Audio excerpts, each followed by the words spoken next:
Bien. Je vais attendre encore quelques minutes, le temps que les dernières personnes arrivent et après on commencera la conférence.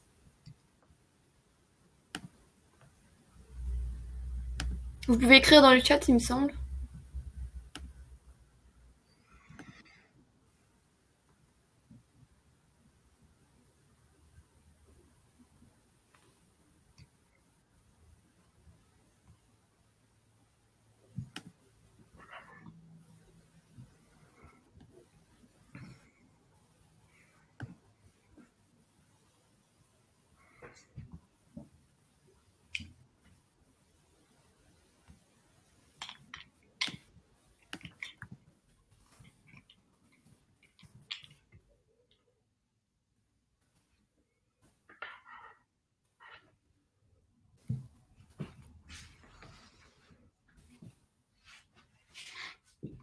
Ah, super.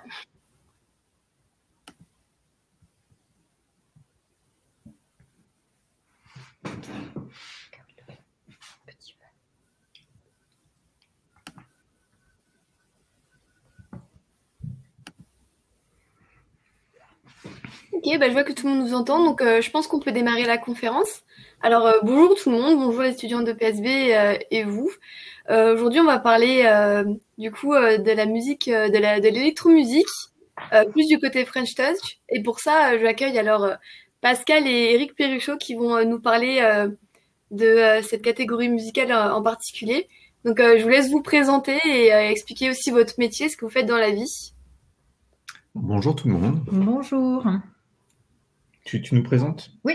Alors, Eric et moi, on donne plusieurs modules de cours à PSB. C'est comme ça qu'on a rencontré les différents élèves qui nous ont approchés. Sinon, on a créé il y a une dizaine d'années une agence qui s'appelle Musical View, qui est spécialisée dans le branding musical. Donc, c'est-à-dire que notre travail consiste à sonoriser des espaces publics, que ce soit des hôtels, que ce soit toutes les parties communes d'un hôtel, que ce soit des boutiques, donc du retail, ou voilà, créer des signatures musicales pour des marques. Donc, comme il existe l'identité visuelle, nous, on s'occupe de l'identité sonore des marques. Avant de créer cette agence, donc Eric, lui, est de formation, je vais te présenter, ça va être plus simple. Je vais essayer. Voilà. Moi, me concernant, je suis de formation journaliste. Et après, j'ai travaillé au sein de la Commission européenne pour tout ce qui est cofinancement de longs métrages au niveau européen. Et après, j'ai travaillé une dizaine d'années à Canal+, où je me suis occupée des achats et des acquisitions de contenu, principalement voilà, sous forme de contenu télévisuel, séries, documentaires, concerts. Et c'est comme ça qu'on s'est rencontrés, qu'on est devenu ingénieur télécom Paris-Tech et en multimédia, on a lancé Music iView. Bah, tout est dit. Voilà, ça fait. Alors moi, comme Pascal a dit, j'ai une formation initiale en droit et en information et communication, donc les deux. Moi, j'ai commencé il y a déjà 25 ans. J'ai fait toute ma carrière dans les médias. D'abord dans des chaînes d'information qui étaient LCI et puis services de politique étrangère aussi, France Télévisions, Groupe TF1, etc., où j'étais sur quelque chose de très très différent de ce que je fais aujourd'hui, puisque j'étais sur la politique étrangère, c'est-à-dire la couverture des conflits étrangers. Après, j'ai monté des chaînes de sport, pas tout seul, je faisais partie d'équipes qui ont monté des chaînes de sport. Pour ceux qui suivent du sport parmi vous, vous devez la connaître, qui est Info Sport Plus. Et puis j'ai travaillé une quinzaine d'années après à Canal Plus, où je faisais partie des équipes en charge des émissions de production, donc tout ce qui était en clair, comme les Guignols de l'info, le Grand Journal, Quotidien avant que ça s'appelle Quotidien, c'est-à-dire le Petit Journal, et toutes les captations des concerts privés pour Canal, puisqu'on en faisait à peu près 2 à 3 par semaine. Voilà. Et au sein de Music iView, ah oui, Music iView.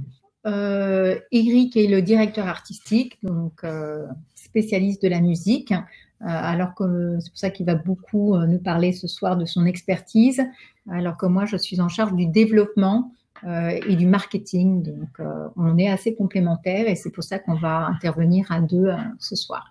Et pour finir, on enseigne maintenant en plus depuis 2 ans et on adore ça. Voilà. Merci beaucoup pour votre présentation.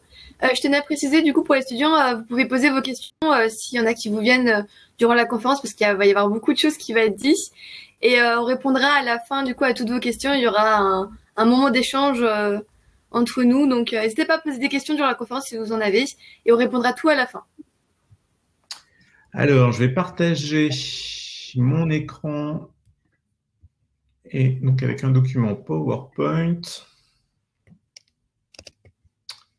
Je vais le mettre en plein écran, pardon. Je vérifie juste sur mon retour. C'est bon, vous l'avez en entier. Alors, je vais vous parler de musique électronique, mais on a pris un angle particulier de la musique électronique qui est la French Touch, qu'on appelle 1.0. Et on avait choisi cet angle-là avant que Daft Punk annonce leur séparation. A priori une séparation parce qu'on n'est pas à l'abri d'une surprise. Et Daft Punk faisant partie de la French Touch 1.0, on va beaucoup vous parler de Daft Punk ce soir notamment. Alors, pour commencer, donc la French Touch, comme son nom l'indique, c'est en France. C'est un mouvement purement français. Mais avant de parler de la French Touch, il faut d'abord parler un petit peu de ce qui s'est produit juste avant en France, qui est ce qu'on appelle l'avant-garde techno. On est entre 1990 et 1993. Ce qu'il faut savoir, c'est que en cette période-là, la France, sur la map monde de la musique, nous n'existons pas. C'est le néant, c'est le vide.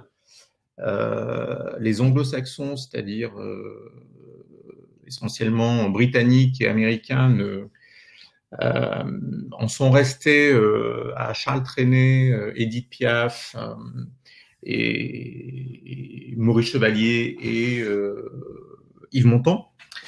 Donc nous n'existons pas sur la scène musicale, et ce que va fondamentalement changer la French Touch, qui va arriver au milieu des années 90, c'est que la France va devenir une nation importante en matière de musique.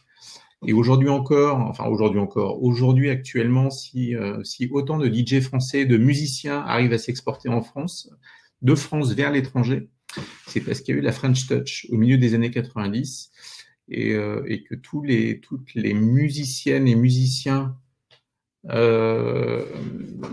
doivent leur dire un grand merci. Alors, au début des années 90, ce n'est pas encore le mouvement house music, c'est-à-dire la French Touch, et je vais vous expliquer ce que ça veut dire en fait, French Touch, ce que ça signifie plutôt.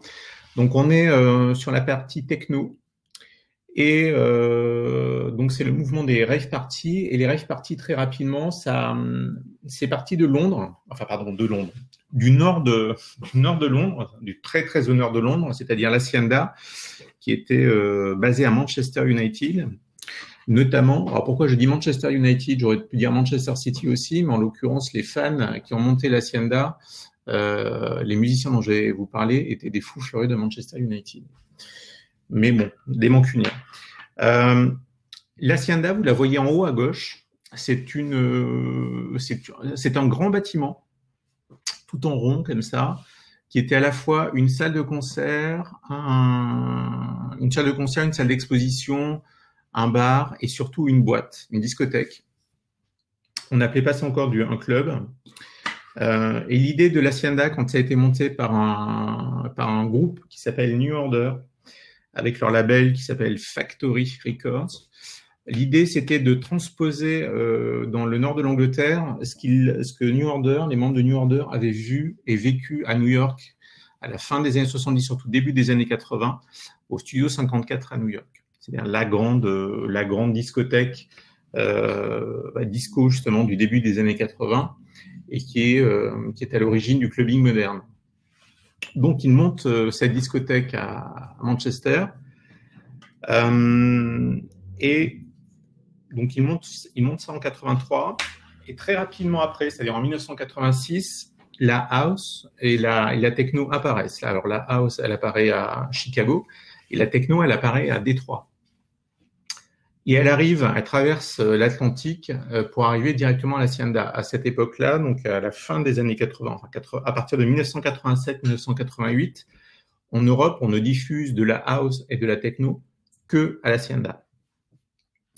Ça va devenir un mouvement extrêmement important dans le nord de l'Angleterre.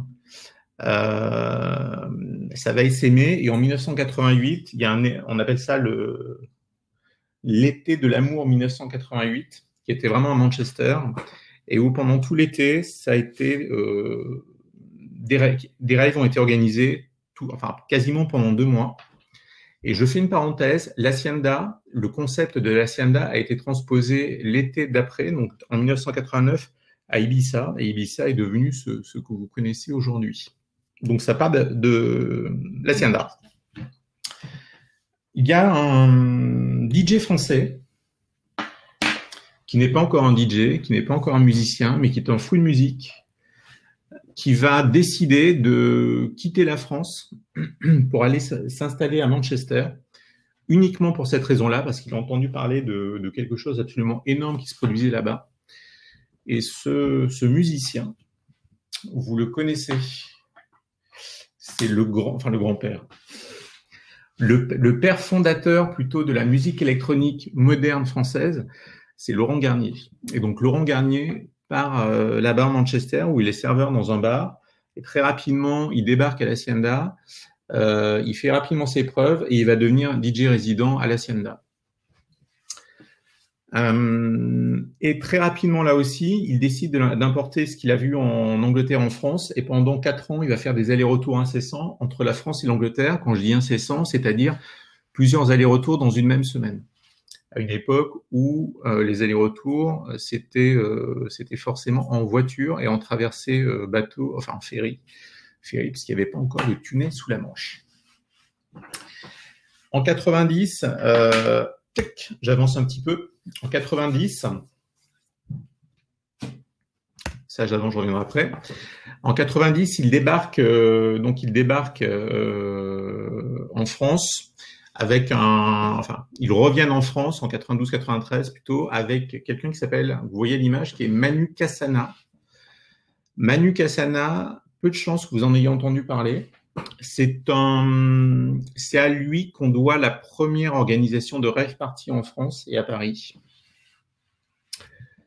C'est un ancien punk qui était lui aussi parti en Angleterre parce qu'il avait entendu parler de ça, et beaucoup d'anciens punks ont fait partie de ces premiers mouvements de rave party parce que c'était vraiment la continuité du mouvement punk, en tout cas dans l'esprit, qui était en tout cas on va dire du bon côté de l'esprit punk, qui était le côté hédoniste et pas de règles. Alors, j'ai oublié de vous préciser un point important, je reviens juste derrière. Pourquoi est-ce qu'on vous parle de ça? C'est parce que toutes les personnes dont on va vous parler ce soir, elles se sont rencontrées dans ces lieux-là qu'ont monté Cassana et Laurent Garnier notamment. Puisque très rapidement les rave parties ça a duré 4 ans, hein, le système des rave parties en France, mais assez vite un certain nombre de gens se sont lassés parce que c'était assez glauque, et donc l'esprit des rave parties s'est transposé rapidement dans des clubs, dans le clubbing moderne à Paris, comme le Palace. Juste en dessous du Palace, c'est Laurent Garnier là, à une époque où il mixait à la Luna. Le Boy Club en haut, en dessous le Globo, en rose c'est les bains-douches, avec les Guetta notamment qui après prendront le Queen, sachant que les bains-douches, il y avait plusieurs discothèques, en fait plusieurs clubs, avec le grand club qui était les bains-douches et puis des sous-clubs entre guillemets qui étaient en fait à l'étage, dont un qui s'appelait le Fumoir, et qui est devenu vraiment le lieu de rencontre de tout ce qu'allait devenir la French Touch. Évidemment, la Loco, qui à l'époque s'appelait la Locomotive et pas encore la Loco, et le Rex Club, qui est toujours là, fermé en ce moment, qui est toujours là. Et donc, tous les gens dont on va vous parler ont fréquenté ces endroits-là ensemble à la même période, alors qu'ils étaient pour la plupart lycéens et quelques-uns jeunes étudiants, mais la plupart étaient lycéens. Donc, Laurent Garnier, avec son pote Manu Cassana, ils montent des raves dans des endroits improbables, dans des anciens forts, dans des champignonnières, dans les catacombes. C'était des rêves extrêmement importants, puisqu'à Paris, il y en avait en général 2 par semaine, et ça pouvait réunir jusqu'à 4-5 000 personnes. Donc c'était vraiment des rêves très très importants en volume. Alors, désolé pour la qualité de la photo qui est où on ne voit absolument pas, c'est le visage blanc qui est censé être un personnage, une personne qui s'appelle Guillaume la Tortue, de son vrai nom Guillaume Bérard, et qui était lui aussi quelqu'un d'important dans le milieu des raves et qui est à l'origine du clubbing tel que vous le connaissez à Paris aujourd'hui. Toujours pareil, ce jeune homme au regard quelque peu allumé, c'est Jérôme Pachman, alias Jérôme Elia de son vrai nom, plutôt Jérôme Elia alias Jérôme Pachman, qui lui était un DJ résident, notamment ensuite au Fumoir, c'est-à-dire au sud des Bains-Douches, et qui avait été placé là par David Guetta. Alors, parenthèse sur David Guetta, je ne vais pas vous en parler ce soir ou très peu, parce que David Guetta ne fait pas partie de ce qu'on appelle la French Touch, première partie, tout comme Laurent Garnier. Laurent Garnier, c'est le précurseur, mais Laurent Garnier lui-même considère qu'il n'en fait pas partie de la French Touch, mais par contre, il est à l'origine du mouvement dont on va parler. Alors, Cyril Étienne Desrosiers, lui aussi, DJ résident, lui il était à la Luna. Eric Krug, mais en fait, on ne le connaissait pas sous le nom d'Eric Krug. Là, je vous ai mis quelques alias, Waxwork, Dreadless, Soldier. Il en avait plein. Il en changeait quasiment toutes les semaines. Et il a enregistré, il a édité pas mal de disques avec ses différents alias. On voit que c'est par référence au vinyle. Oui. Olivier Le Castor, alias, enfin surtout Olivier Daric, qui était Olivier Le Castor. Olivier Le Castor parce que il a un peu une tête de castor, donc il se surnommait lui-même Le Castor. C'est quelqu'un d'important dans la nuit parisienne, entre 90 et 95. Chaz, c'est pas le plus connu.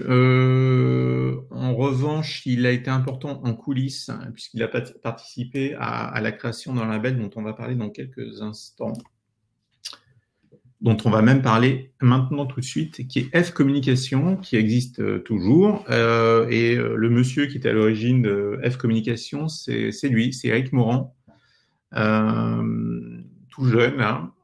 Il a 22 ans. Ici, il était patron de label, et c'est lui qui a monté un label qui était extrêmement important jusqu'au début des années, enfin au milieu des années 90, qui était un label édité par la Fnac, qui était réservé spécialisé dans tout ce qui était musique électronique. Et donc Fnac Music Dance Division, et il va en partir au milieu des années 90 avec son pote qu'il a rencontré alors qu'il mixait à la Luna, c'est Laurent Garnier. Et ils vont monter ce label à 3 avec Chaz, donc lui qui en est le patron, Eric Morand, et Laurent Garnier, qui là est tout jeune. Alors pourquoi est-ce que Laurent Garnier est aussi important dans la musique électronique, au-delà de son œuvre qu'on apprécie ou qu'on n'apprécie pas, puisque c'est une techno assez brute, assez dure, c'est parce que Laurent Garnier était le premier dont les journaux, dont la presse musicale anglo-saxonne a parlé.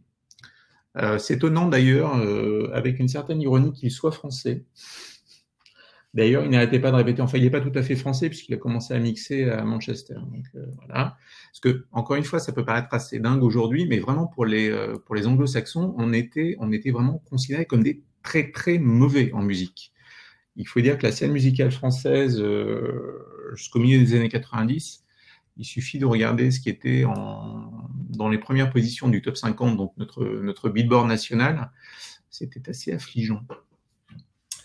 Donc Laurent Garnier va monter F Communication lui aussi, et ils vont signer, une de leurs premières signatures, c'est lui, C'est Ludovic Navarre, que personne ne connaît sous le nom de Ludovic Navarre, mais que tout le monde connaît sous l'alias de Saint-Germain. Et Ludovic Navarre, il va faire 2 albums qui ne sont pas de la techno. C'est de la musique électronique, mais c'est du jazz. Ça s'appelle pas encore comme ça, mais c'est un mélange de trip-hop, de down-tempo, etc. Et que maintenant on attend, enfin, c'est pas qu'on attend, non, ce qu'on appelle le jazz pop.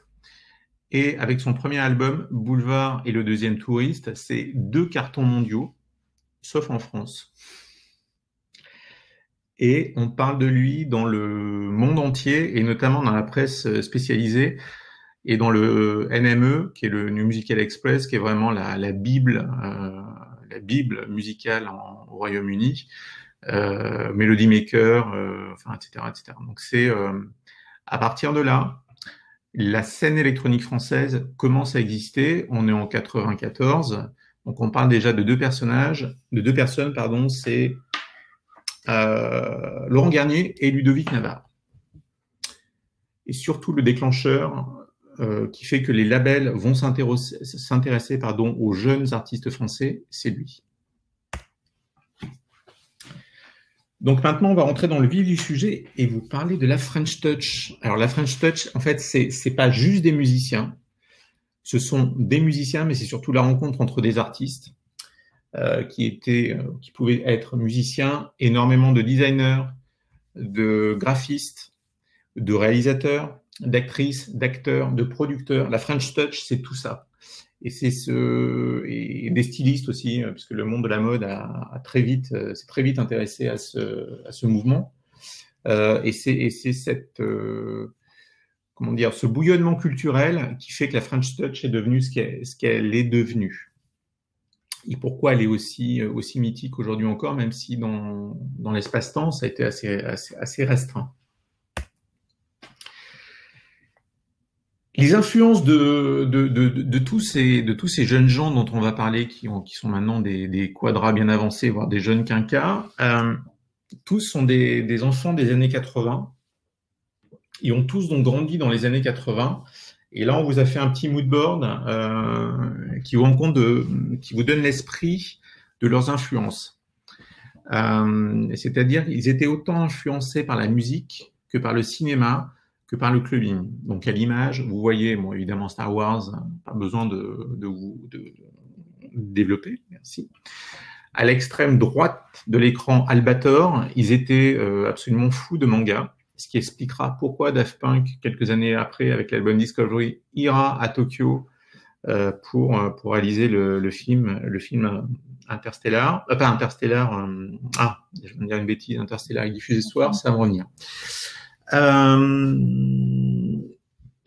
Au milieu, vous voyez des pochettes de disques, donc New Order, j'en ai parlé tout à l'heure sur l'Hacienda, Blur, Massive Attack, qui est un groupe de trip-hop, évidemment la techno de Détroit, la house de Chicago et Sugar Hill Gang, c'est-à-dire toute la scène hip-hop, et de la soul avec James Brown, de la disco avec Bernard Edwards et Nile Rodgers alias Chic, des dingues d'un jeune label qui se montait à Londres, qui s'appelle Mowax, qui a été leur modèle absolu en termes de design, ce qui sera extrêmement important dans la French Touch.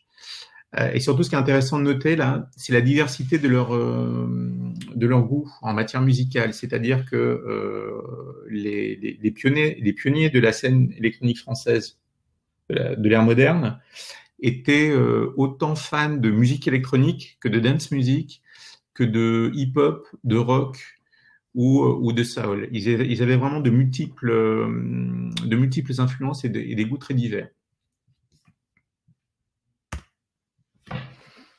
Alors, on va vous parler un petit peu des différents acteurs. Tout d'abord, juste avant de parler de Kid Loco, au tout début, vous voyez sur la slide, une des slides, Massive Attack. Massive Attack, c'est un groupe de trip-hop, comme Portishead, comme Morshiba, comme voilà, j'ai donné les principaux. Tricky. Comme Tricky, merci. Le trip-hop, c'est une invention anglaise et une ville précise, c'est Bristol. Donc le trip-hop, si jamais vous ne connaissez pas, c'est une forme de hip-hop down-tempo, quelque chose de très relaxant, très cool, très cool. Les premiers représentants de la scène, de la French Touch, ne font pas au départ de la disco filtrée, ce qu'on appelle de la disco filtrée, puisque ce que faisait Daft Punk, on appelle ça de la disco filtrée, de la house filtrée. Ils faisaient du trip-hop. Enfin, du trip-hop à la sauce française. Et le premier, c'est Kid Loco, qui dans la vraie vie s'appelle Jean-Yves Prieur et qui lui aussi est un ancien punk. Beaucoup d'anciens punks. Donc, Kid Loco, ça a été l'un des premiers. DJ Cam, lui aussi, c'est un des tout premiers. Plus jeune à l'époque, Kid Loco, lui aussi faisait un espèce de trip-hop d'un tempo. Après, très rapidement, il va monter un duo qui va s'appeler en fait, qui va être plutôt en quatuor, d'où son nom d'ailleurs, qui s'appelle DJ Cam Quartet, avec une production de 5 albums, qui aujourd'hui encore est considéré comme vraiment une référence en termes de jazz, de mix entre jazz, hip-hop et électronique.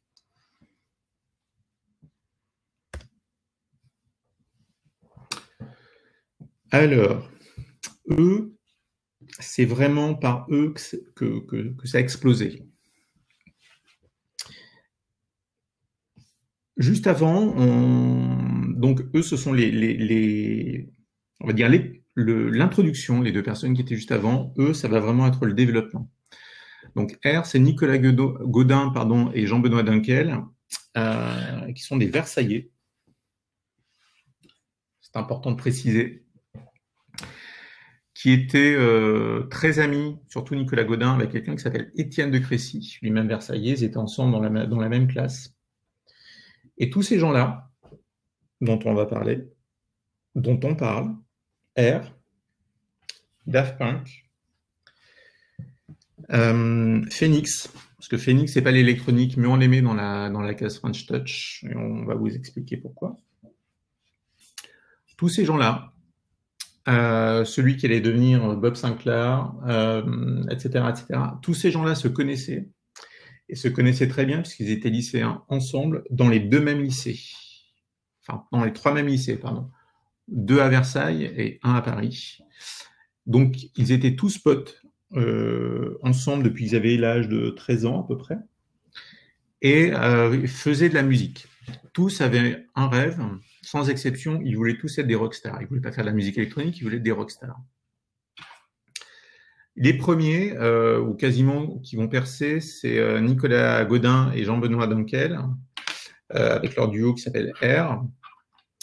Même si c'est pas eux qui sortent un album les premiers, puisque eux sortent Moon Safari en 1998. Daft Punk aura sorti son premier album, dont on parlera un petit peu plus tard, en 97. Mais c'est vraiment avec eux, ça va prendre une autre dimension. Et ça va prendre une autre dimension, en fait, pour une raison extérieure au groupe lui-même et à la personnalité de Nicolas Godin et Jean-Benoît Dunkel. C'est une rencontre. C'est cette dame-là, cette jeune femme-là à l'époque, qui est Sofia Coppola, que vous devez connaître, donc fille de l'immense réalisateur Francis Ford, et comment est-ce qu'ils se rencontrent? Ils se rencontrent grâce au graphiste de la pochette de R, Moon Safari. Il connaît Sofia Coppola, et qui, l'idée au départ du graphisme de Moon Safari, c'est Dunkel, en fait, contacte le graphiste en question en lui demandant, parce qu'il était fan de son travail, il lui demande de faire, s'il accepte de faire la pochette, la cover, évidemment contre rémunération, contre rétribution, et il refuse par 2 fois. Mais R lui envoie quand même l'album, et sur le vol transatlantique qui le ramène aux États-Unis, il écoute pour passer le temps le disque et il tomberait dingue de ce disque-là. Et en arrivant, il le donne à Sofia Coppola, qui elle, à son tour devient red dingue de cet album et qui contacte immédiatement le management de R, qui encore une fois n'a pas encore sorti d'album, il va sortir. Avant même qu'ils aient sorti un album, elle leur dit là je suis en train d'écrire un film, je veux absolument que vous fassiez la musique. Bah, ils vont le faire, et le film en question, c'est Virgin Suicide. C'est son premier film. Hein. Qui est le premier film de Sofia Coppola. Et à partir de là, R, et de cet album-là, Virgin Suicide, à Los Angeles, c'est tapis rouge. Mais ça va avoir plein de conséquences, pas que pour R. C'est en l'occurrence Sofia Coppola. La famille Coppola, ils sont nombreux, avec Roman Coppola notamment, qui est son frère, qui était un réalisateur de clips notamment, Schwartzman, qui est son cousin, alias Coconut Records, qui est un immense musicien de musique électronique notamment, et immense acteur. Bref, il y a du beau monde dans la famille Coppola, et donc, R fait Virgin Suicides. Elle va mettre en relation son frère avec Daft Punk, qui va faire leur deuxième clip, pardon. Et puis c'est pas tout, Sofia Coppola, comme ils se connaissent tous dans ce milieu, en tout cas tous les Versaillais, Parisiens, etc., elle va rencontrer Phoenix. Phoenix, le groupe. Versaillais aussi. Versaillais, et elle va tomber totalement amoureuse de Thomas Mars et vice-versa. Thomas Mars, qui est le chanteur de Phoenix. Et aujourd'hui, ils sont toujours ensemble, ils ont 3 enfants. Alors, cette anecdote-là, c'est pas juste une anecdote, c'est une des raisons. Intrinsèquement, il y a la qualité du travail, de l'œuvre, etc. Mais la French Touch, les premières années, c'est un succès énorme aux États-Unis, notamment grâce à la famille Coppola. Mais en France, Daft Punk, R, Phoenix, quelques personnes connaissent. Quand je dis quelques personnes, c'est quelques milliers, et ce qui est peu, essentiellement à Paris et dans les maisons de disques, dans les rédactions, culturelles. Mais R, Daft Punk et Phoenix, le grand public et même la majorité des étudiants de l'époque ne connaissent absolument pas ces groupes-là. Par contre, aux États-Unis, c'est déjà un énorme carton. Ça, c'est Étienne de Crécy, personnage extrêmement important. Là, évidemment, c'est pas à ses débuts. Là, c'est Étienne de Crécy aujourd'hui ou presque. Donc, lui a monté avec Godin un premier groupe. Il en montera un autre avec ce qui allait devenir Cassius. On vous en parlera un petit peu plus loin. Lui, c'est un personnage extrêmement important pour plusieurs raisons. Et de mon point de vue, la principale, c'est lui qui est à l'origine de toute la scénographie de la scène électronique française et de ce qui est devenu la norme, une forme de norme sur la représentation en live de la musique électronique. Comme je vous disais il y a quelques instants, tous ces gens-là, en fait, rêvaient de devenir des rockstars, pas de faire de la musique électronique au départ. Et ce qui leur a rapidement posé problème, et particulièrement Étienne de Crécy, c'est quand ils se produisaient sur scène, jouant de la musique électronique, il n'y a pas d'autre mot, ça le faisait chier, parce qu'il ne se passait rien sur scène. Ils disaient, mais c'est pas possible, il ne se passe rien, il n'y a pas de spectacle, il n'y a pas d'émotion, il n'y a pas de... Et lui va développer très rapidement une technique avec des ingénieurs, toute bête. Une espèce de light show. Qu'on appelle le cube. Et qui est une infrastructure, comme quand vous vous promenez dans Paris, quand vous voyez des chantiers avec des échafaudages avec des barres métalliques, c'est exactement ça. Il a eu l'idée de se servir de ça, de faire ça comme un cube, comme ça, en se mettant lui au milieu, et en face de lui, donc des faisceaux de lumière, en l'occurrence des lasers à faible intensité, se reflétant sur la structure en acier et donc faisant des figures et évoluant au fur et à mesure en fonction des BPM, donc du battement par minute, du rythme. Ce qui donnera notamment même si c'est pas tout à fait la même technologie. Daft Punk s'inspirera beaucoup de ça pour leur live mythique Coachella en 2006-2007. Donc Étienne de Crécy, on lui doit énormément en matière de scénographie, et pas juste la scène française, la scène musicale, au-delà de la scène électronique maintenant, doit énormément à son travail de réflexion sur qu'est-ce que doit être un spectacle de musique électronique. Et justement, l'idée c'était un spectacle de musique électronique, c'est pas de la musique électronique, ça doit être un spectacle.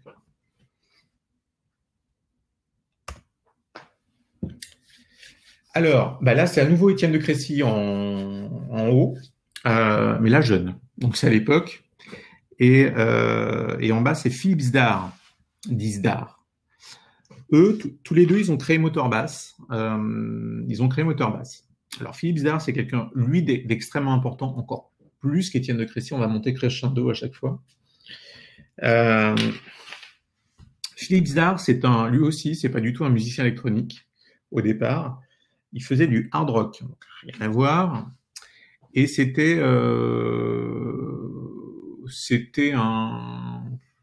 faisait pas grand-chose, Philippe Zdar. Par contre, c'est un dingue de musique. Il habitait près de Grenoble. Il décide de monter à Paris, comme on disait à l'époque, monter à Paris. Et il va à Montmartre, justement, dans un studio qui s'appelle Triple X, qui ne faisait pas du X, c'était vraiment de la musique, et où le patron de ce studio-là était Blanc Francard. Blanc Francard, c'est un des plus grands ingé son, non pas que la France ait eu, mais planétaire. Et il devient son assistant. Au départ, donc c'est Patrick Blanc Francard. Je précise parce qu'après on va parler des enfants Blanc Francard. Et Patrick Blanc Francard le prend comme assistant, le prend sous son aile. Pour une anecdote, je veux rapporter qui est véridique, qui est que Blanc Francard donc lui demande, il avait envie de fumer un joint, il lui demande si c'est roulé en fait un joint, il lui dit oui, c'est comme ça qu'il est devenu son assistant. Et Patrick Blanc Francard se prend vraiment vraiment d'affection pour Philippe Zdar, dont on va lui apprendre le métier d'ingénieur son et de producteur. Alors, producteur au sens artistique du terme, c'est-à-dire ce qu'on appelle un réalisateur. C'est-à-dire, c'est celui qui réalise le disque d'un point de vue artistique, c'est-à-dire qui dit aux musiciens quelle ligne de basse mettre, quel riff de guitare, quelle natte de clavier, etc., qui font les mix, etc. Donc, le réalisateur, le producteur artistique en matière de musique, c'est quelqu'un de très très important. C'est celui qui donne la cohérence et la couleur d'une œuvre musicale. Donc Philippe Zdar va devenir un très grand producteur. Alors, je vais d'abord vous raconter la fin de Philippe Zdar je vais commencer par la fin. Philippe Zdar est décédé il y a 2 ans à Paris de manière idiote. Il était chez lui et son balcon s'est effondré, tout simplement. Et c'est une grande perte. Parce que Philippe Zdar, ça a été l'un des plus grands producteurs de ces 20 dernières années. C'est-à-dire qu'on est venu du monde entier dans son home studio à Montmartre pour se faire, pour qu'il soit le réalisateur de l'album, pour qu'il fasse le mastering, etc. Donc c'était un immense producteur. Pour en revenir, pour remonter le temps, et donc avec Étienne de Crécy, Motorbass, mais surtout le père, Patrick Blanc Francard. Patrick Blanc Francard va le présenter à son fils, qui porte le même nom, donc, qui s'appelle Blanc Francard, mais qui est Hubert Blanc Francard. Et ça va devenir un immense binôme qui s'appelle Cassius. On en parlera un tout petit peu après. Et pour la petite histoire, MC Solar, les 2 premiers albums de MC Solar, ceux qui ont écrit et fait tous les instrumentaux pour MC Solar, c'est Philippe Zdar et Hubert Blanc Francard. Et Hubert Blanc Francard, qui est lui-même le frère aîné de Sinclair, le chanteur, même si on ne voit plus beaucoup actuellement, qui est son frère cadet. Donc, et voilà, Cassius, Hubert Blanc-Francard, c'est jeune homme qui est à la gauche à peu près, enfin, la même coiffure que moi. Et là, c'est Zdar, jeune. Donc, Hubert Blanc-Francard comme Serboneski, Philippe Serboneski, personne n'a jamais appelé comme ça. Donc, même moi, j'ai un peu de mal à le prononcer. Dans les deux cas, on les appelait jamais par leur nom. Blanc-Francard, c'était Boombas, et Philippe Zdar, c'était Philippe Serboneski, c'était Zdar. Zdar a produit, alors les deux là, ils ont produit Cassius, enfin ils ont produit eux-mêmes, ils ont produit Phoenix, ils ont produit Daft Punk, notamment.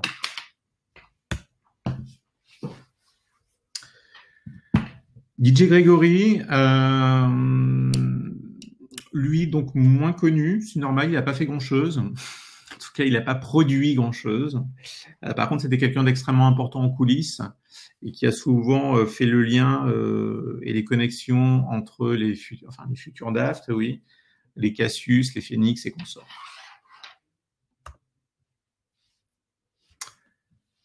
Dimitri Fraparis. Oui, il y a Pascal qui me fait signe, j'ai accéléré. Donc Dimitri Fraparis, vous le connaissez certainement.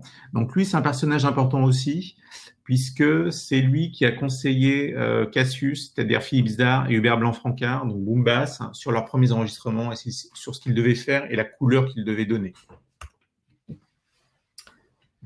DJ Yellow, Alain O, c'est le créateur de Yellow Records. Si parmi vous il y a des fans de musique électronique, vous devez connaître ce label qui est qui est certainement le label le plus important de la house music. C'est lui qui l'a créé avec celui qui allait devenir Bob Sinclair.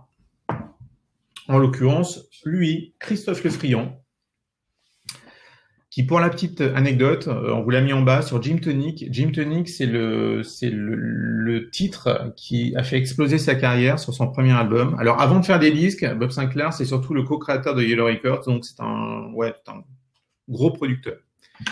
Et il a décidé de faire des disques lui-même, et il a été voir Thomas Bangalter, qui était donc un Daft, et il lui a filé un remix, il lui a demandé ce qu'il en pensait, et Thomas Bangalter a tout refait, absolument tout.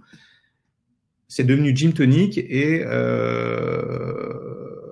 le deal qui avait été passé entre eux, c'était: je te file ce morceau-là, je ne demande rien, je ne demande pas en être crédité, je te demande qu'une chose, c'est de ne pas le sortir en single. Et évidemment, il a sorti en single. En 98 ? Ouais, c'était en 98, il a sorti en single. Aujourd'hui encore, donc quasiment 25 ans après, Thomas Bangalter voue une haine farouche à Christophe Lefriant, alias Bob Sinclair, qui lui-même aujourd'hui, toujours aujourd'hui, de ne pas savoir pourquoi. Arnaud Robotini, vous le connaissez peut-être pas. Il a fait un certain nombre de choses. Dès le milieu des années 90, aujourd'hui, c'est un immense compositeur de films de musique de film. Arnaud Robotini. Jérémy Mondon, alias Damon. Alors lui, il n'a pas fait grand-chose. Il a fait juste un titre qui est en bas à droite, qui est You Are My Eye, et qui était surtout un clip. Ça a été le premier clip viral de l'histoire. Pendant 5 minutes, durée du titre du morceau, c'est un gros plan entre deux langues. Et en gros plan, en fait, c'était une actrice porno, c'était Dragixa. Ça a fait le tour de la planète. Mojo, pour les... là aussi, ils n'ont pas fait grand-chose. En fait, ils ont surtout fait un titre qui s'appelle Lady, qui a été un énorme carton mondial et qui était un remix, enfin un sample de Chic. Alors normalement, quand on sample Chic, on gagne pas beaucoup d'argent. Par contre, eux, ils ont eu ce côté malin d'aller chercher un sample de Chic, en tout cas d'extraire un sample de Chic sur le seul disque qu'ils n'ont pas enregistré sur Capitol Records. Donc ils ont trouvé le seul sample de Chic où il n'y avait pas de droit à payer. Ils ont gagné une fortune, Mojo. Superfunk. Alors eux, c'est un cas à part, parce que ce sont des Marseillais. Donc ils ont fait un seul titre. Enfin, un seul, ils ont fait quelques-uns, mais il y en a un qui a cartonné mondialement. Et donc, ce sont des Marseillais, ils ont été produits à Paris par l'équipe de la French Touch. En l'occurrence, Thomas Bangalter. Superman Lovers, là aussi, un seul titre. Starlight, énorme carton, clip abominable, très moche, très laid, mais carton mondial. Là aussi, produit par Thomas Bangalter, c'est-à-dire Daft Punk. Quentin Dupieux, alias Mister Uzo, vous connaissez forcément le morceau Flat Beat avec sa petite peluche, Eric, c'était pas moi, mais Eric. Donc au départ, c'était juste un concept pour une pub Levi's, et c'est devenu la plus grosse vente de musique électronique de l'histoire en single, avec 4 millions d'unités vendues en 3 mois. Je reviens juste un instant. Quentin Dupieux, c'est un réalisateur maintenant, essentiellement, avec une filmographie qui commence à être assez impressionnante. Benjamin Diamond, lui, il a créé un label, il a fait un album en solo, et surtout, c'est le membre de Stardust. Stéphane Kem, lui aussi, il a fait partie de quelqu'un en coulisses qui a beaucoup travaillé avec Thomas Bangalter, et vous le voyez en bas sur un titre qui s'appelle Call on Me, qui n'avait pas été, dont celui qui a été crédité Eric Pritz, qui est un DJ suédois, qui depuis a été condamné puisqu'il avait piqué ça à Thomas Bangalter et DJ Falcon, qui l'avait laissé sur les armoires puisqu'il considérait que le titre n'était pas assez bon. Sur ce coup-là, ils n'ont pas eu le nez puisque Call on Me a été plusieurs millions d'unités vendues. Stardust, c'est ça qui a rendu la French Touch populaire dans le monde entier, y compris en France. Donc Stardust, c'est un membre des Daft Punk, Thomas Bangalter, c'est Benjamin Diamond, j'ai oublié un D, et Alan Braxe. Et le clip, est réalisé par Michel Gondry, parce que Michel Gondry était un membre de la French Touch, évidemment pas musicalement, mais en tout cas les accompagnait sur tous les visuels.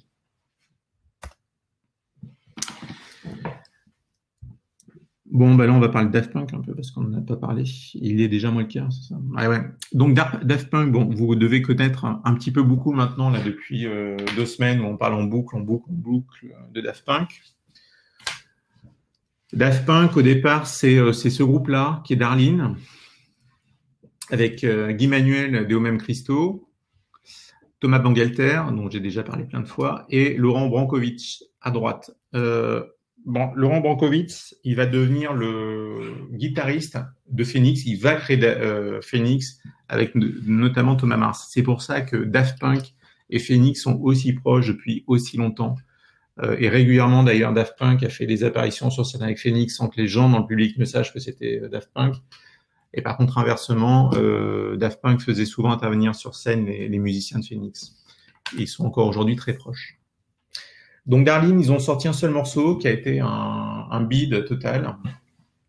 Et en fait, c'est grâce à ce bid qu'ils sont devenus Daft Punk, en tout cas qu'ils sont appelés Daft Punk, puisqu'ils ont eu une critique où ils sont fait étrier dans la presse anglaise, les traitant de punk débiles. C'est devenu leur nom. Daffy Punk. Donc Phoenix, les voilà, pour celles et ceux qui ne connaissent pas forcément.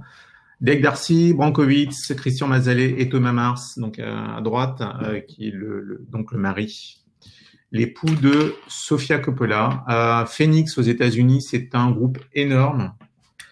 Quand ils tournent aux États-Unis, quand ils passent à New York, c'est Madison Square Garden qui est plein plusieurs soirs d'affilée.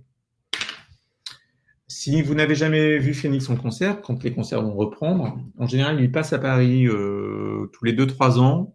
En général, ils font l'Olympia uniquement, 2-3 soirs. Allez les voir absolument, parce que vous verrez déjà l'énergie phénoménale de Phoenix. Il y a toujours des guests qui viennent sur scène, mais aussi au balcon de l'Olympia, et puis surtout vous verrez tout le travail hallucinant de lumière, de scénographie justement fait par Étienne de Crécy, qu'ils ont adapté sur Phoenix et qui est absolument fabuleux, puisque quand ils sont en concert, Phoenix, le cube de lumière dont je parlais tout à l'heure, il n'est pas fait sur des infrastructures métalliques, mais il est fait directement sur les musiciens. C'est absolument dingue. Ils ont fait un zénith une fois, mais en général ils aiment bien faire l'Olympia. Donc les Daft, c'est tout leur visage, vous devez les connaître maintenant, c'est eux, c'est Thomas Bangalter et Guy Manuel de Même Christo. Donc là, dans le monde, la French Touch, elle est vraiment associée à Daft Punk. Eux, ce sont des copains d'enfance, ils se connaissent depuis, pas toujours, mais presque. Thomas Bangalter, c'est le fils de son père. Je précise ça parce que ça a été extrêmement important dans leur carrière et dans ce qu'ils ont été musicalement et dans la manière dont ils ont géré leur carrière. Je vous en parlais juste après rapidement. Et Guy Manuel de Même Christo, donc comme sa particule l'indique, puisque c'est une particule, le 2 en l'occurrence là, c'est donc l'aristocratie française, mais d'ascendance portugaise. Et pour l'anecdote, son grand-père était le général faisait partie de la famille Salazar, c'est-à-dire du dictateur portugais. Donc voilà le papa de Thomas qui se faisait appeler pendant sa carrière Daniel Vanguard, qui était un producteur, compositeur aussi, auteur, producteur, qui a eu un grand succès, pas sous son nom, hein, qui a écrit pas mal de tubes pour la variété française, pas des meilleurs. Par contre, l'avantage pour Thomas et Guy Manuel, c'est qu'il les a beaucoup aidés sur la négociation des contrats. Et ce qui va d'ailleurs révolutionner les contrats d'édition en France. Et pour partie dans le monde, puisque ce qui a fait la force de Daft Punk, c'est que quand ils ont négocié leur contrat avec Virgin France, ils n'ont jamais cédé leurs droits. Ils n'ont jamais pris de royalty. Le deal qu'ils ont passé avec Virgin, et ça n'existait pas à l'époque, c'était de dire on vous donne le droit d'exploiter nos enregistrements pendant 10 ans, mais nous gardons les masters. Ça, c'était une première, et c'est ce qui leur a permis de garder cette liberté artistique pendant quasiment 30 ans. Et aussi qu'ils n'interviennent pas dans la production. Voilà, et donc ça, on le doit à Daniel Bangalter. Maya Massebeuf, c'était la directrice artistique de Virgin France et d'un musique qui s'appelait Label, tout simplement. C'était pas embêté sur le nom. C'est elle qui a repéré les Daft et qui les a présentés à ce monsieur, qui est un grand monsieur de la musique en France, qui est Emmanuel de Buretel, qui était le patron de plein de labels et qui a été patron de Virgin France, donc qui a signé les Daft Punk. Et il a décidé il y a quelques années de quitter Virgin pour monter une petite boîte qui est devenue énorme maintenant et qui est la référence mondiale en termes de musique dématérialisée. C'est Because Music. Pedro Winter. Alors Pedro Winter, c'est toujours la galaxie Daft Punk. Pedro Winter, c'était un journaliste, oui, sur Radio Nova. Et c'est là où les Daft l'ont rencontré. Ils se sont liés d'amitié. Il est devenu leur manager. Il a fait plein de choses, Pedro Winter, quelqu'un d'extrêmement intelligent, malin en business, mais pas que. Et surtout, encore une fois, pour celles et ceux qui sont fans de musique électronique, il a monté Headbanger Records. Et la French Touch 2.0, c'est de lui qu'elle va partir, parce que c'est ce monsieur-là qui va signer Justice. Spike Jonze, quelqu'un d'extrêmement important, réalisateur aux États-Unis extrêmement connu, c'est lui qui réalise le premier clip de Daft Punk, qui est Daft Funk. En France, clip qui était quasiment passé inaperçu, donc vous avez dû le voir depuis qu'il nous le passe en boucle. C'est le clip où il y a le bonhomme, enfin qui a une tête de chien, qui était un moyen métrage. Quelqu'un d'extrêmement important aussi dans la galaxie Daft Punk et dans la French Touch, c'est évidemment Michel Gondry, qui a réalisé leur clip Around the World. Là, vous voyez, c'est la scène qui est chorégraphiée. Ils avaient pas de budget, hein, donc c'est sa costumière qui a eu l'idée des robots. Et à partir de là, Daft Punk s'est dit, mais ça, c'est une excellente idée. C'est une excellente idée. Et en fait, ça vient de Michel Gondry, ou plus précisément de la costumière de Michel Gondry. Ils ont fait le business que vous connaissez.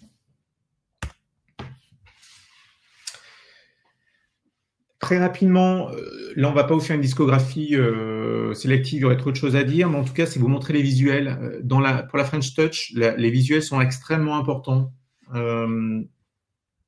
Qu'on aime ou qu'on n'aime pas leurs visuels. Là, tout à l'heure, je parlais du fameux air de Moon Safari, c'est de cette cover dont je parlais, qui leur a permis de faire la connexion avec Sofia Coppola. Les visuels étaient extrêmement importants. Et au-delà des visuels, tous les musiciens de la French Touch, tous sans exception, assumaient le côté marketing. C'est-à-dire que pour eux, faire de la musique, oui, on fait de la musique, mais pas que, on fait du marketing et on doit marketer ça.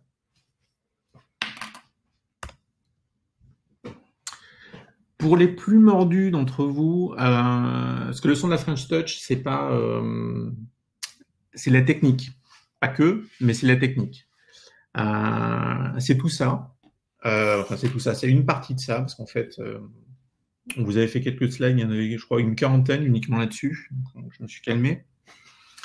Donc, ce sont des sampleurs, des vocodeurs, des synthétiseurs, de l'autotune évidemment, des compresseurs, des mini-moog et des filtres, hein, puisque le son de la French Touch, en tout cas la première, c'est ce qu'on appelle de la disco house filtrée, c'est-à-dire on compresse les sons, enfin on les sample, on les compresse et on les filtre.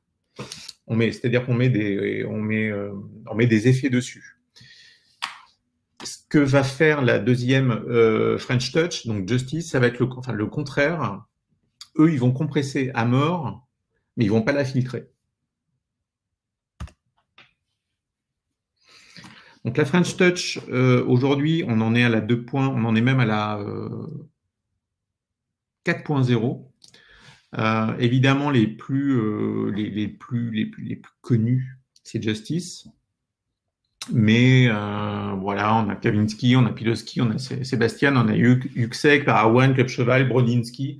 Bon, bah, tout ça, ce sont les rejetons de Daft Punk et consorts. Mais vraiment plus directement de Daft Punk et notamment de Pedro Winter qui était donc le manager de Daft Punk, en tout cas le manager sur la deuxième partie, enfin en tout cas une partie de la carrière, parce que au départ Daft Punk avait un premier manager et ensuite un troisième. Eh ben voilà. Je pense avoir fait le tour. Wow. En tout cas, vous avez dit beaucoup de choses, c'était très intéressant. Je pense vous avoir saoulé de parole. Voilà. Ah non, au contraire, après, j'ai pas eu le retour des autres, mais en tout cas, vous en avez inspiré beaucoup et il y a plein de personnes qui ont posé des questions. Donc, ça gêne même pendant que vous parliez, j'ai pas voulu vous interrompre, mais il y a plein de questions qui me sont venues en tête. Donc, on va pouvoir y répondre et éclairer un peu tout ça. On va essayer. Alors, j'ai une question au tout début que je me suis posée aussi. C'est quand vous avez parlé de David Guetta, comme quoi il faisait pas partie du mouvement French Touch, du coup.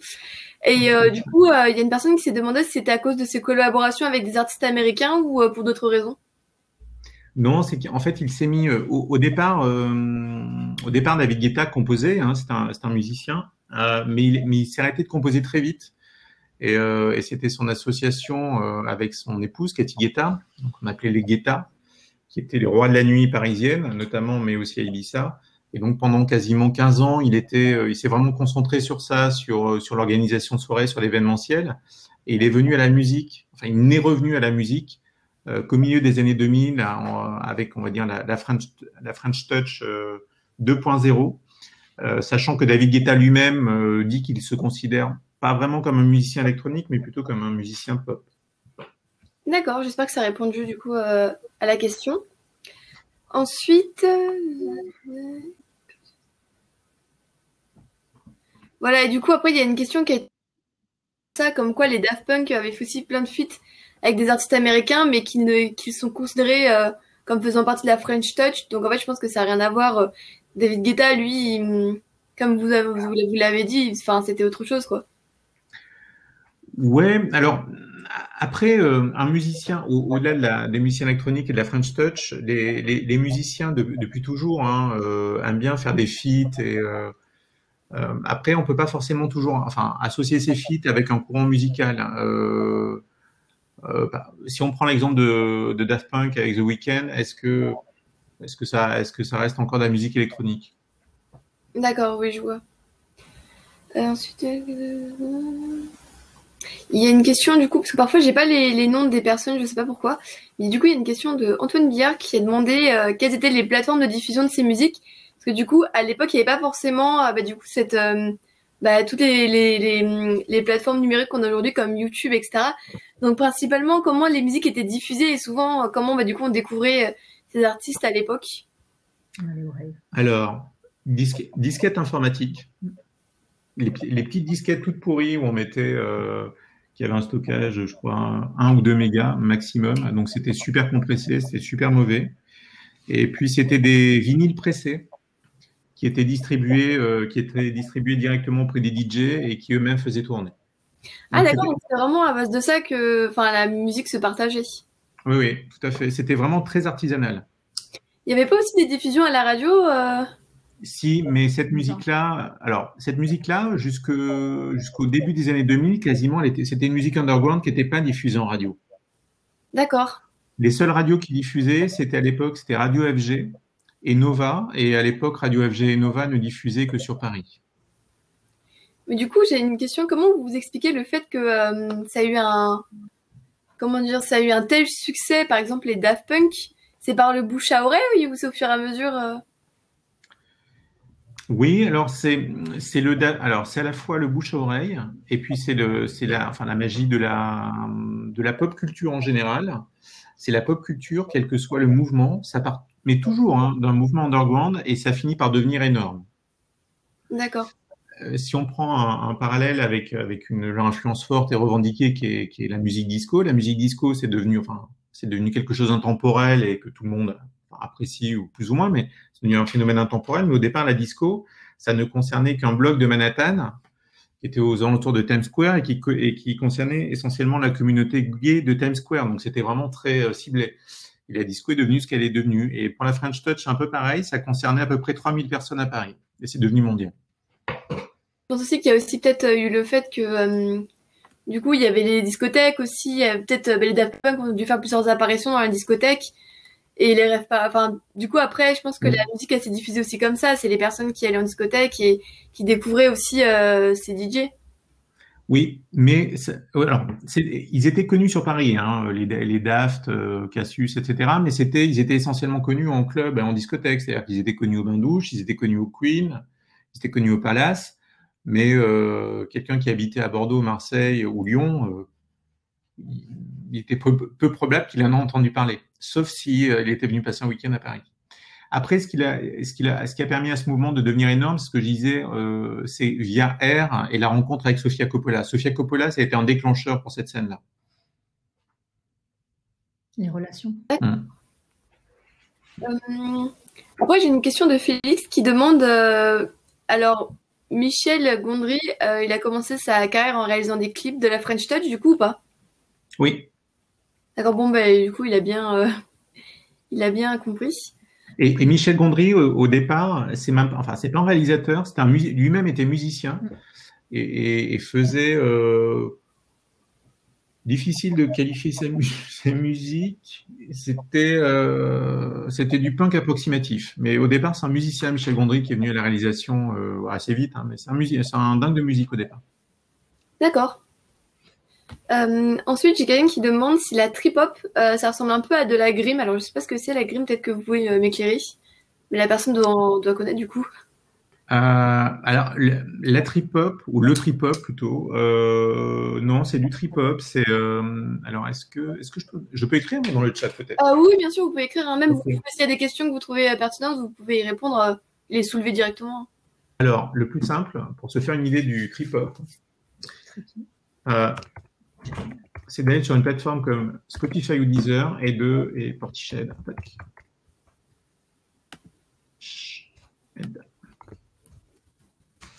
Voilà, non, c'est vraiment le trip-hop, ça a vraiment une sonorité très particulière qui est assez.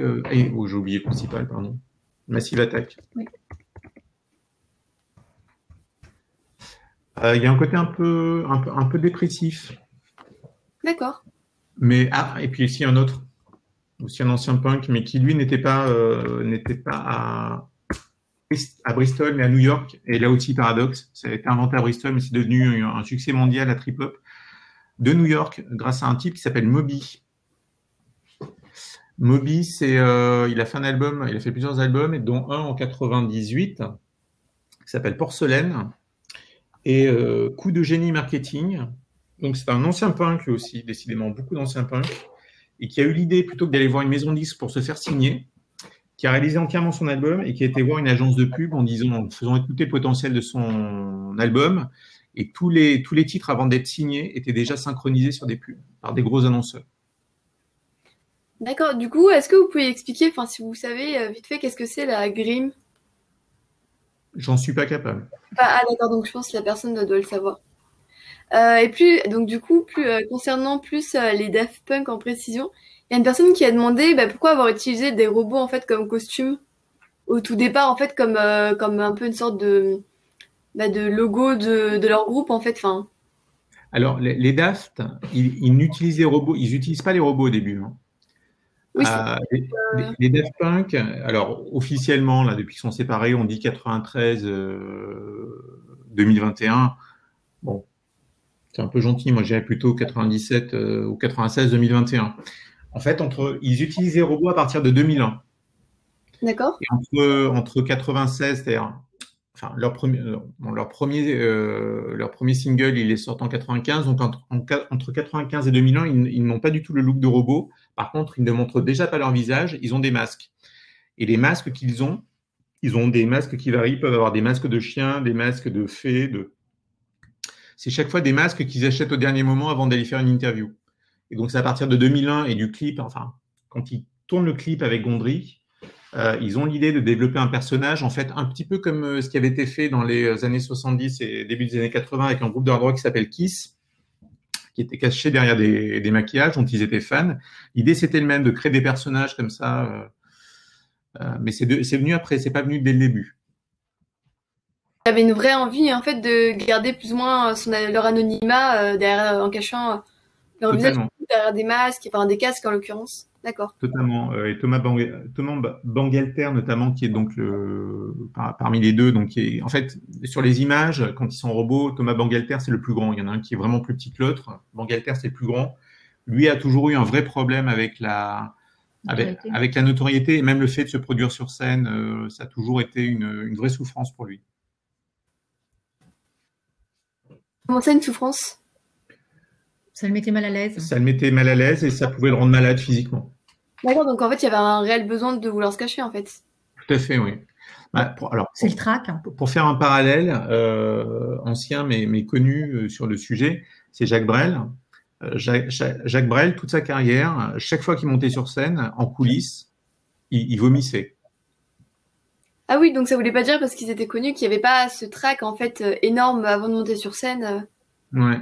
Enfin, en général, tous les artistes, enfin presque tous les artistes ont le trac quand ils montent sur scène, et puis un certain nombre d'entre eux, un certain nombre d'entre eux, une fois qu'ils sont sur scène, ça se transforme. Ça se transforme et c'est transcendé. Mais un certain nombre d'entre eux aussi le vivent très mal, et c'est pour ça qu'un certain nombre de musiciens depuis longtemps usent et abusent de substances diverses et variées pour encaisser ça, parce que c'est quelque chose de très violent, en fait. L'exposition publique quand on est musicien, parce que pour faire un parallèle, ou une comparaison plutôt, même si comparaison n'est pas raison, un comédien, quand il monte sur scène, c'est évidemment compliqué, mais il s'abrite derrière un personnage ou un texte. Un musicien, quand il monte sur scène, il est jugé sur sa propre production. Et sa prestation. Oui, c'est un peu à nu en fait. Oui, exactement. Et nombre d'entre eux ne s'y habituent jamais. Ne s'y habituent jamais, oui. Oui, ils sont un peu victimes de leur... Enfin, certains groupes sont un peu victimes de leur succès, plus ou moins. Quand ils se montent sur scène, ils réalisent un peu la tournure que ça prend. D'accord. Il y a une personne qui demande... Enfin, qui affirme plutôt quelque chose, après peut-être que vous pouvez confirmer, mais que la future funk aujourd'hui, c'est un peu l'électromusique 2.0, enfin pas 2.0, mais qui reprend la relève en fait. Pardon, j'ai pas compris la question. Alors j'ai du mal à transcrire la question parce que c'est un peu mal tourné, mais ils disent que un peu comme la future funk aujourd'hui qui reprend le truc, c'est-à-dire qui reprend l'électromusique en fait. C'est-à-dire, c'est quoi? C'est l'idée de la question, c'est est-ce que la question c'est un reboot permanent, une... Je sais pas du tout, j'ai pas trop compris la question, donc si la personne peut peut-être Alors bon, moi, je vais répondre. Peut-être que je vais répondre à côté, mais je vais essayer de répondre. jamais. Euh, alors, la musique de toute manière, enfin comme pas que la musique, hein, c'est vrai pour plein de choses. C'est un éternel recommencement, mais pas tout à fait, pas tout à fait de manière identique. En général, on prend quelque chose d'existant et on le transforme. On le transforme, c'est une adaptation. Par exemple, ce qu'a fait Daft Punk avec là une funk discoisante house filtrée, c'est né ni plus ni moins. C'est vraiment un tribut. Enfin, c'était la volonté de recréer cette ambiance qui était la disco, mais avec leur interprétation à eux et transposée en 1990. Je ne sais pas si j'ai répondu à la question. D'accord. En tout cas, je lis les commentaires. Je sais pas si enfin, je pense que vous pouvez les voir aussi, mais il y a beaucoup de personnes qui ont adoré, qui ont trouvé ça très intéressant et très enrichissant aussi. Et du coup, alors, pardon. Jean-Michel Jarre, est-ce que Jean-Michel Jarre peut être considéré comme précurseur de la French Touch? Oui. d'accord, voilà. Vous avez répondu à la question. Tout à fait. Tout à fait.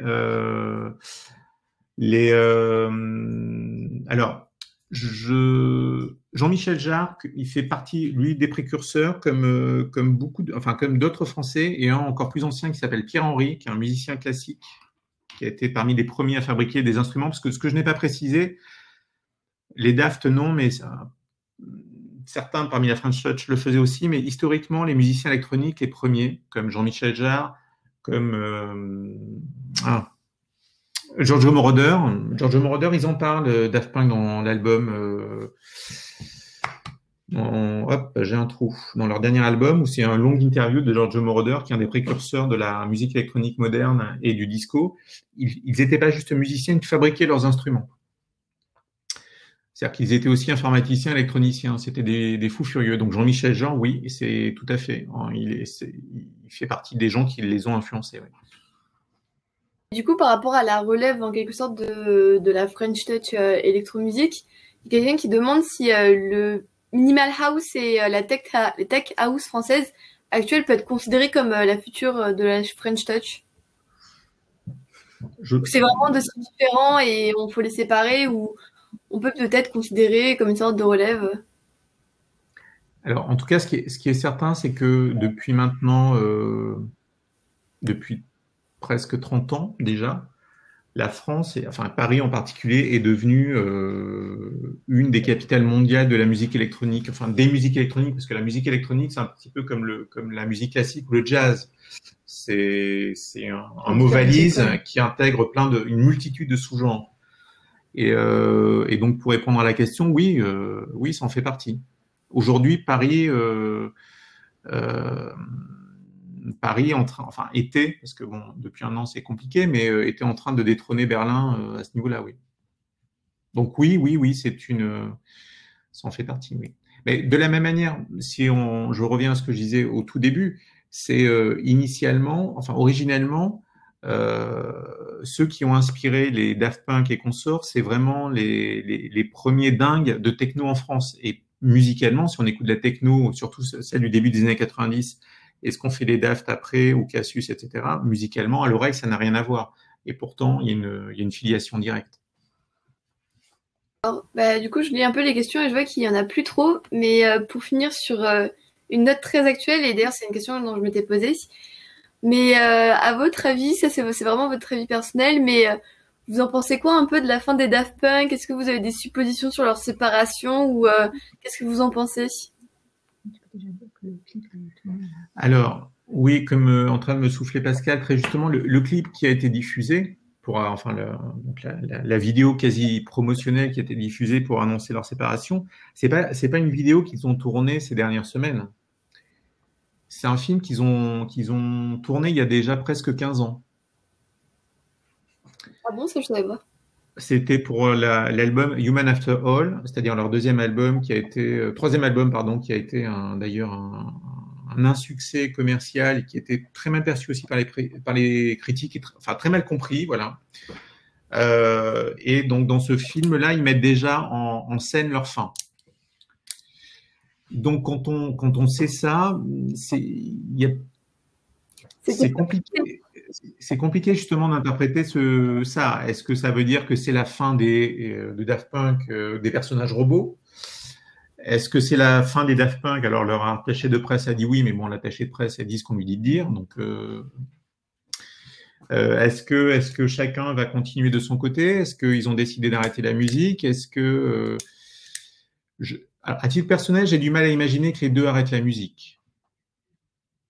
Pas peut-être ensemble. Oui, pas forcément ensemble, mais déjà ils collaboraient énormément séparément. Hein, ça fait quasiment déjà 20 ans qu'ils collaborent régulièrement chacun de leur côté. Voilà, ça n'engage que moi, c'est mon avis. J'ai du mal à imaginer, notamment Thomas Bangalter, le plus grand, qu'il arrête la musique. Info complémentaire. Guy Manuel de Même Christo, l'année dernière, Charlotte Gainsbourg a sorti un album, c'est lui qui a écrit la moitié des titres.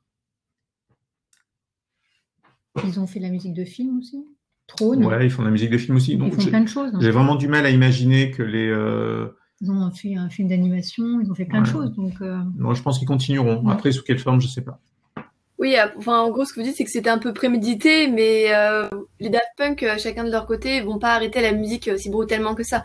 Juste, ils annoncent leur séparation, ils vont peut-être pas continuer leur chemin ensemble, mais on sait pas encore ce que leur réserve la suite, quoi. Tout à fait. Moi, je pense qu'ils vont continuer. Sous quelle forme, je sais pas, mais... Après, ça régulièrement que les groupes se séparent. Hein. C'est un grand classique. Peut-être qu'ils vont faire comme Kiss aussi. Je faisais référence à ce groupe de hard rock qui était maquillé. À un moment donné, ils s'étaient arrêtés, ils avaient annoncé leur séparation, ils étaient réapparus, visage découvert. Ça peut être ça aussi, on verra. Une dernière question d'une personne qui demande si est-ce que Berlin est la capitale de la enfin qui affirme plus ou moins que est-ce que vous confirmez que que Berlin est la capitale de la musique électronique ou pas? C'est une des grandes villes. Ouais, c'est une des capitales. C'est pas la même musique. Ouais, c'est pas tout à fait la même musique. On est plus sur une musique. Enfin, bon, là aussi c'est caricatural parce dans une ville il y a plein de genres différents et de musiciens différents, mais on est plus sur une musique minimaliste, etc. En tout cas, c'était plutôt la marque de fabrique de Berlin. En même temps, si on reprend sur la French Touch, Daft Punk, c'est une musique très house, très funk. Et ce qu'a fait Justice quelques temps après, c'était beaucoup plus brut. Mais pour revenir à la question initiale sur Berlin, Berlin fait partie des villes importantes. D'accord. Est-ce que vous pouvez en d'autres, par exemple Aujourd'hui, les deux grandes villes, hein, de mon point de vue, c'est Berlin et Paris, ou Paris et Berlin. D'accord, ok. Alors après, historiquement, il y avait Chicago, puisque c'est à Chicago qu'est née la house. Détroit, c'est là où est née la techno. Londres, nos amis anglais sont un peu à la traîne depuis quelques années maintenant. Sur le jazz. Donc, on se venge des Anglais, on se venge de nos amis anglais qui sont tellement moqués de nous pendant des années, mais à raison, ils avaient bien raison de se moquer de nous parce qu'on était vraiment très mauvais. Mais c'est vrai que l'Angleterre aujourd'hui, enfin le Royaume-Uni depuis quelques années, non, c'est pas là. Donc je dirais Berlin et Paris. Et pardon, Tokyo. Oui. Tokyo, grosse ville, le Japon en général, et Tokyo en particulier, grand fan de musique depuis très longtemps, de toutes les musiques. Et la scène électronique tokyoïte est énorme. Merci beaucoup pour vos réponses. Alors, si vous avez des dernières questions, n'hésitez pas vraiment pas à écrire dans le chat. Hein. Mais on a déjà répondu à plein de questions. Je suis en train de regarder un petit peu encore. Tu mets des réponses après les envoyer? Ah si, il y a une personne, j'ai vu, c'était une question il y a longtemps et je pense qu'on va s'arrêter sur cette question parce que il est déjà bien tard et on a déjà beaucoup parlé, mais c'est tellement intéressant que du coup, il y a tellement de choses sur lesquelles on peut parler. Il y a une personne qui demande si est-ce que Discovery, donc la chanson, du coup l'album est le plus marquant de Daft Punk pour vous ou pas? Ou c'est forcément subjectif ou en termes de succès mondial En tout. Après, je pense que c'est très subjectif, mais évidemment qu'il y a des sons qui ont fait un succès mondial. Alors, Et du coup, ouais, ça dépend dans quel sens prendre la question. Si la question est tournée d'un point de vue artistique ou commercial. Si c'est d'un point de vue commercial, c'est là où Daft Punk devient énorme. oui, je pense aussi. Et d'un point de vue artistique, alors il y a les pour, enfin il y a les avant et les après. Ceux qui aimaient Daft Punk au départ ont détesté Discovery, considérant que c'était un reniement de la part de Daft Punk sur la scène électro. Moi, je considère que tous leurs albums sont intéressants et que sur chaque album, si on extrait quelques titres comme ça fait quand même un sacré best-of. D'accord. Bon, bah, je pense que ça va être la fin de cette conférence qui a déjà. On s'est un peu étendu sur les questions, mais bon, il y a plein de choses intéressantes à raconter et puis surtout, il y a plein de personnes qui ont posé des questions, donc surtout avec l'annonce des Daft Punk très récente. Donc en tout cas, merci beaucoup d'avoir partagé vos connaissances avec nous. Bah, c'était un plaisir. C'était intéressant et c'était un plaisir partagé. Et même, je regarde dans le chat, si t'as quelque chose à rajouter, Soulinda, ou des commentaires. Franchement, c'était très très intéressant et je connaissais pas trop sur la techno. Du coup, ça m'a beaucoup appris. Merci beaucoup. Bah, je vous enverrai, si vous voulez, pour les participants, des références, plein de références, si vous voulez. Avec plaisir. Vous voulez, oui, me les envoyer par mail. Après, je partagerai au sein du coup, des groupes. Mais oui, en tout cas, il y a beaucoup de personnes qui ont adoré, qui ont trouvé ça très, très intéressant et qui ont trouvé ça très cool. Donc voilà, bravo à vous. Vous avez partagé vos connaissances et on en a appris plein de choses. Bon, bah à chaque fois, voilà, ce que je dis toujours, c'est toujours un plaisir d'échanger, de partager, tout le temps, tout le temps, tout le temps. Et là, par exemple, c'est ce que je disais juste avant qu'on prenne l'antenne.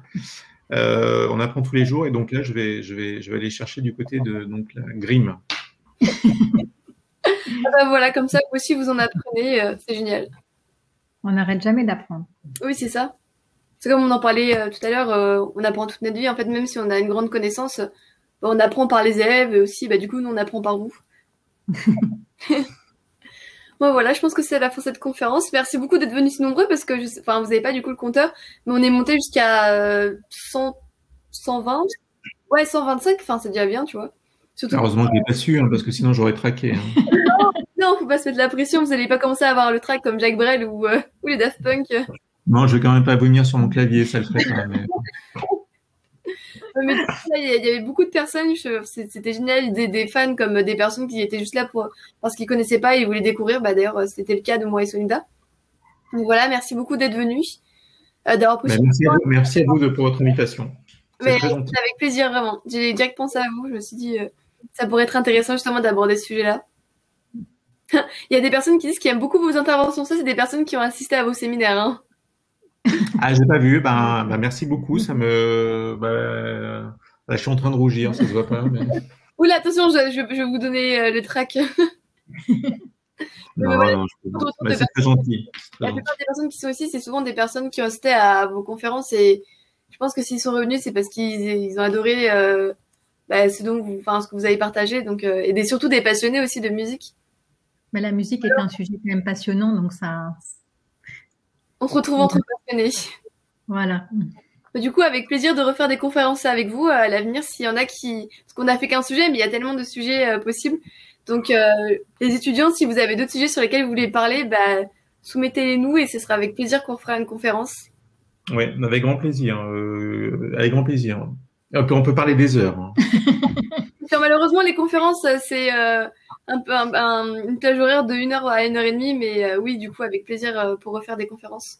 Mais voilà, si vous avez envie de reparler de musique ou de domaine culturel de manière plus large, ce sera avec un grand plaisir. Justement, il y a des personnes qui disent à quand la prochaine conférence. On vous tiendra au courant. Et du coup, on va faire des sondages pour savoir si vous voulez parler d'autres sujets. Ok. Voilà, je pense que c'est la fin. On va libérer les étudiants et vous-même pour cette soirée. Bon, merci à tout le monde. Merci. Avec grand plaisir. Merci beaucoup à vous d'avoir accepté mon invitation, du coup. Avec grand plaisir. Et puis, tout le monde passe une bonne soirée. Et puis peut-être à très bientôt dans les couloirs de PSB. Ah oui, c'est vrai. Peut-être un retour au présentiel. On l'espère tous. Bon, on vous souhaite une très bonne soirée et puis on vous dit à bientôt. Merci, vous aussi. Au revoir, à bientôt. Au revoir. Au revoir. Au revoir.